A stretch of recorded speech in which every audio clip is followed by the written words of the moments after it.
First inspection pa lang ay i-accept na agad nila client ang kanilang Anika Townhouse dito sa Lancaster, New City, Cavite. At kasama natin si Sir ngayon, ang ating inspection officer.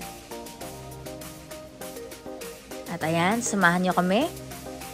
Let's go! Ako muli ang inyong Agent Sela, your trusted property consultant at kapitbahay dito sa Lancaster, New City.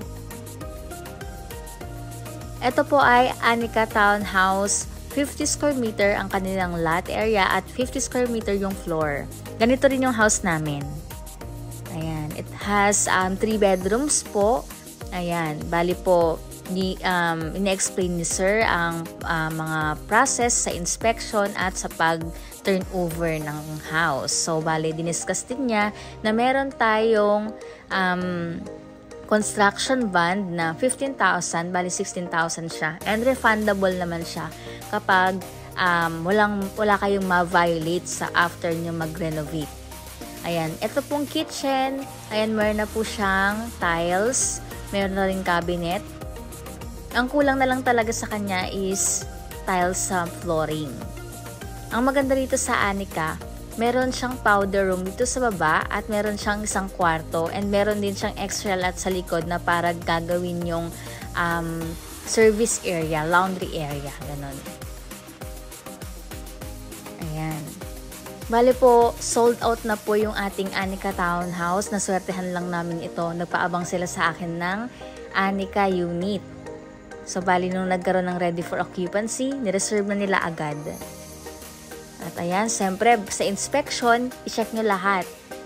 Kasi hanggang hindi kayo satisfied, pwede pa kayo magkaroon ng second inspection and third inspection. At ayan, ang cute naman ng kanilang baby. Nung nireserve nila ito is pregnant pa lang si ma'am. Ngayon, ayan na. Congratulations po. Dinidiscuss na ni Sir. Ayan, so bali ngayon, akit tayo sa taas.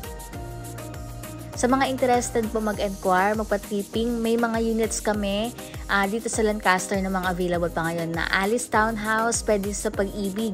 And meron din kaming sa Minami Residence, quadruplex naman siya na Japanese-inspired community, katabi lang din ng Lancaster.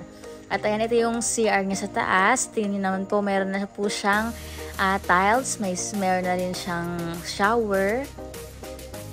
Ito na yung master's bedroom niya. Soon, pwede po nila itong palagyan ng balcony, palagyan ng bakod. Basta pagka-accept po ng house, pwede nyo na pong iparenovate. Sa home association fee naman, ng Alice, ng Anika, and Thea, same po sila na 600 pesos per month.